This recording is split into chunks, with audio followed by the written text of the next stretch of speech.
तो चलिए दोस्तों, यह है देखिए फिजिक्स का चैप्टर नंबर 1 है मात्रक एवं मापन। इसमें हमारा सबसे पहले भौतिक राशियाँ जिन्हें मापा जा सकता है, जैसे द्रव्यमान हो गया, लंबाई हो गया, समय हो गया, बल हो गया आदि हो गया। आगे अब देखिए भौतिक राशियों को भी दो भागों में वर्गीकरण कर दिया गया है, दिशा एवं परिमाण के आधार पे। आगे है मापन या फिर मात्रक के आधार पे। अब देखिए दोस्तों, दिशा एवं परिमाण के आधार पे भी इसको भी दो भागों में बांटा गया है, अदिश राशि, सदिश राशि। और मापन एवं मात्रक के आधार पर भी दो भागों में बांटा गया है, मूल राशियाँ, व्युत्पन्न राशियाँ। अब दोस्तों देखिए, हम आगे चलते हैं। अदिश राशियाँ किसे कहते हैं? ऐसी भौतिक राशियाँ जिन्हें व्यक्त करने के लिए केवल परिमाण की आवश्यकता होती है, दिशा की नहीं, अदिश राशि कहलाती है। यानी साफ साफ शब्दों में कह सकते हैं कि जिसको हमें व्यक्त करने के लिए केवल परिमाण की ज़रूरत पड़ती है। जैसे में देखिए हो गया दूरी हो गया, चाल हो गया, द्रव्यमान हो गया, आयतन हो गया, समय हो गया। अब देखिए इसमें परिमाण कहाँ पे है? अब मान लीजिए द्रव्यमान, जैसे कोई आपसे बोला कि हमें 2 केजी चावल दीजिए, तो आप क्या बोलिएगा कि 2 केजी हम आपको उत्तर में दे कि दक्षिण में दे? ये आप दिशा तो पूछने नहीं जाइएगा, आप डायरेक्ट उसको 2 केजी, यानी 2 यहाँ पे 2 हो गया, वो परिमाण हो गया, यानी केवल इसमें परिमाण रहता है। आगे हमारा देखिए दोस्तों हो गया सदिश राशियाँ। जैसे ऐसी भौतिक राशियाँ जिन्हें व्यक्त करने के लिए परिमाण के साथ साथ दिशा की भी आवश्यकता होती है, उन्हें हम सदिश राशियाँ कहते हैं। जैसे हमारा हो गया बल हो गया, विस्थापन हो गया, वेग हो गया, संवेग हो गया आदि। अब देखिए इस सदिश राशियाँ में दोनों चीज़ों की ज़रूरत पड़ती है। जैसे बल, मान लीजिए बल को हम लोग ले लेते हैं, तो बल का परिभाषा हम लोग आगे पढ़ेंगे। बल का परिभाषा होता है कि किसी निश्चित दिशा में किया गया कार्य को ही हम लोग बल कहते हैं। यानी यहाँ पे दिशा भी रहेगा और उस पर जो हम लोग परिमाण लगाएंगे कार्य का, वो भी रहेगा। अब आगे देखिए दोस्तों, हमारा है मापन के आधार पे। मापन के आधार पे देखिए हमारा हो जाता है मूल राशियाँ, यानी वे भौतिक राशियाँ जो अन्य भौतिक राशियों पर निर्भर नहीं रहती है, उन्हें हम मूल राशियाँ कहते हैं। जैसे द्रव्यमान हो गया, लंबाई हो गया, समय हो गया, तापमान हो गया, विद्युत धारा हो गया, विद्युत ज्योति तीव्रता हो गया और पदार्थ की मात्रा हो गया। अब देखिए भौतिक राशियों के आधार पे भी कुछ राशियाँ हो जाती है। ये तो मूल राशियाँ हो गया, और ये हो चुका है व्युत्पन्न राशियाँ, यानी वे भौतिक राशियाँ जो मूल राशियों पर निर्भर करती है। यानी जैसे हमारा हो गया बल हो गया, विस्थापन हो गया, घनत्व हो गया, ये जो है इसके ऊपर निर्भर करते हैं। अब आगे देखिए मात्रक हो गया दोस्तों। प्रत्येक मापी गई मात्रा में एक संख्या एवं एक मात्रक होती है। यानी मात्रक जो है उसमें एक संख्या होगा और एक मात्रक होगा। जैसे बोल दिए कि 2 न्यूटन बल, जैसे 2 न्यूटन बल बोले तो इसको में 2 हमारा हो चुका है, जो है संख्या हो चुका है, यानी ये जो 2 है हमारा संख्या हो गया, और न्यूटन जो है हमारा बल का मात्रक हो चुका है। आगे दोस्तों देखिए विभिन्न प्रकार की प्रणालियाँ आया, जिसको हम लोग आपको चर्चा करते चल रहे हैं। सबसे पहले आया FPS, यानी foot pound sound second. F से फुट, P से पाउंड, S से सेकेंड, यानी इसे ब्रिटिश प्रणाली के नाम से भी जाना जाता है। इस प्रणाली में लंबाई का मात्रक फुट हो जाता है, द्रव्यमान का पाउंड हो जाता है तथा समय का मात्रक सेकेंड हो जाता है। आगे देखिए दोस्तों हमारा है CGS, यानी सेंटीमीटर ग्राम सेकेंड सिस्टम।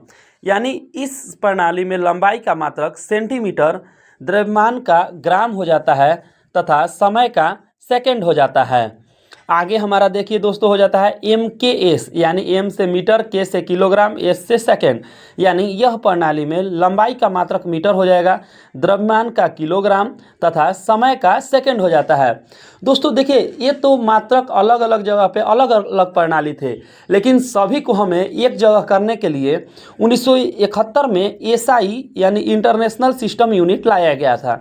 दोस्तों देखिए इसके बारे में बोला है कि यह 1971 में प्रारंभ अंतर्राष्ट्रीय समझौते द्वारा 7 भौतिक मात्राओं को मौलिक भौतिक राशि के रूप में और 2 भौतिक राशि को पूरक राशि के रूप में चुना गया है। अब आप देखिए हमारा मूल भौतिक राशि कौन कौन सा है। 7 हमारा हो गया ये, जैसे मूल भौतिक राशि हो गया, मात्रक हो गया, प्रतीक चिन्ह हो गया। मूल भौतिक राशि में देखिए हमारा हो गया द्रव्यमान किलोग्राम, इसका प्रतीक चिन्ह केजी हो गया। लंबाई हो गया, इसका मात्रक मीटर हो गया, और इसका M हो गया। आगे ऐसे ही आप देख सकते हैं। और संपूरक राशि में देखिए हमारा आ चुका है समतल कोण, जिसका मात्रक रेडियन हो चुका है और चिन्ह RAD बोला जाता है। इसी तरीके से ठोस कोण का हो गया स्टेरेडियन और SR। आगे देखिए लंबाई के अन्य मात्रक है दोस्तों। 1 यार्ड में 36 इंच होते हैं, 1 फुट में 12 इंच हो जाएंगे, 1 इंच में 2.54 सेंटीमीटर हो जाएंगे और 1 खगोलीय मात्रक में 1.496 गुना 10 के पावर 11 मीटर हो चुका है। आगे देखिए अब हम लोग जानेंगे कि खगोलीय मात्रक किसे कहते हैं। तो दोस्तों देखिए, खगोलीय मात्रक यह पृथ्वी के केंद्र से सूर्य के केंद्र की औसत दूरी है। आगे देखिए प्रकाश वर्ष हो चुका है।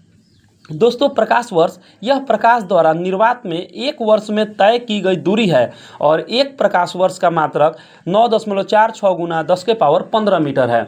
देखिए दोस्तों, एक क्वेश्चन में आया हुआ है, हमें भी याद है, हम बिहार दरोगा का एग्जाम दे रहे थे तो उसमें भी आया था ये कि प्रकाश वर्ष में कितना मीटर होता है, तो उसका ऑप्शन यही देखिए हो जाता है 9.46 गुना 10 के पावर 15 मीटर हो जाता।